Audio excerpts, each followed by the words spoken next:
Welcome to the dialogue. आज काफ़ी गहमा गहमी है अमेरिका के एक बड़े फैसले को लेकर।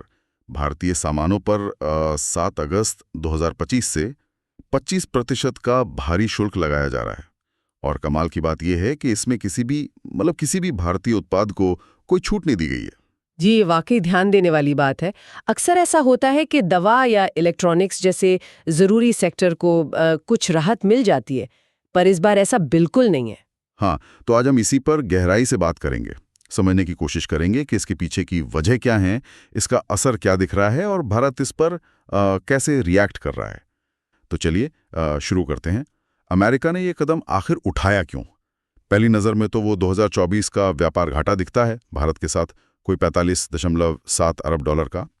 पर क्या सिर्फ यही वजह है या इसमें कुछ और भी है, जैसे वो ब्रिक्स वाली बात और रूस के साथ भारत के जो रिश्ते हैं? बिल्कुल, और यहीं ये मामला थोड़ा पेचीदा हो जाता है। अमेरिका सिर्फ ट्रेड डेफिसिट मतलब व्यापार घाटे की बात नहीं कर रहा। उन्होंने साफ तौर पर भारत के ब्रिक्स से जुड़ाव और रूस के साथ जो हमारे ऊर्जा और सैन्य संबंध हैं, उनका जिक्र किया है। यहाँ तक कि ये भी कहा है कि रूस से सैन्य उपकरण और कच्चा तेल खरीदने पर एक अलग पेनल्टी, एक सज़ा भी हो सकती है।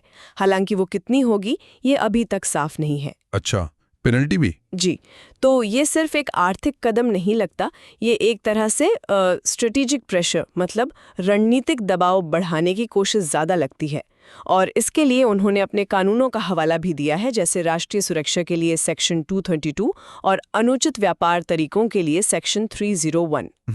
मतलब मामला सिर्फ ट्रेड का नहीं, विदेश नीति से भी जुड़ा है। तो इसका असर जमीन पर क्या दिख रहा है? कौन से सेक्टर हैं जो सबसे ज्यादा प्रभावित हो रहे हैं? आइयां हैं स्मार्टफोन, इलेक्ट्रॉनिक्स, ऑटो पार्ट्स, फिर गहने, कपड़े, ये सब बड़े सेक्टर इसकी चपेट में हैं। जो ट्रेड एनालिस्ट हैं वो तो कह रहे हैं कि अगले वित्त वर्ष यानी FY 2026 में अमेरिका को जो भारत से एक्सपोर्ट होता है वो शायद 30% तक गिर जाए। 30%?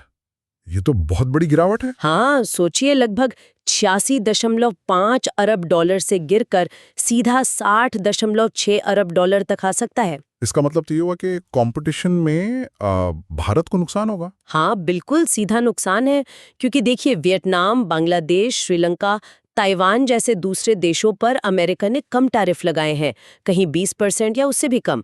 और दवा उद्योग को देखिए, अमेरिका में जो जेनेरिक दवाएं बिकती हैं उनमें से लगभग आधी मतलब 50% भारत से जाती हैं। अब उन पर भी 25% शुल्क लगेगा।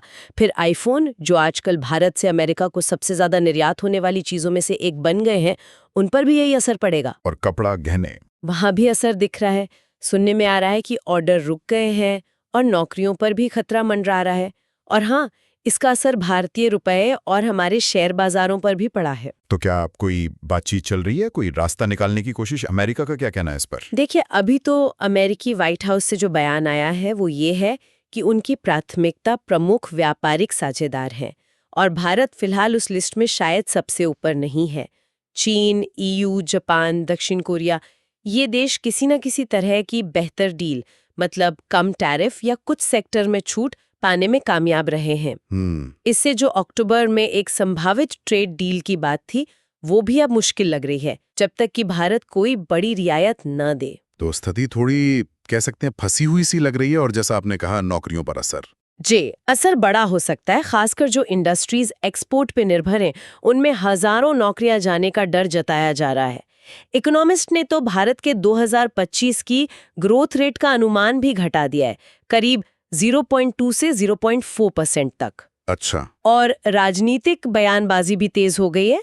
अगर हम स्ट्रेटेजिक नजरिए से देखें तो ये भारत को एक मुश्किल पोजीशन में डालता है।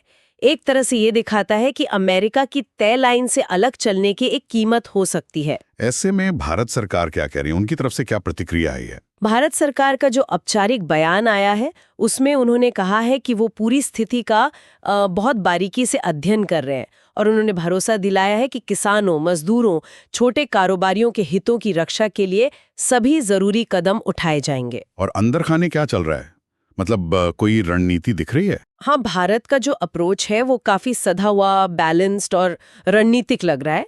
वो सभी विकल्प देख रहे हैं, ट्रेड, पॉलिसी, डिप्लोमेसी यानी कूटनीति।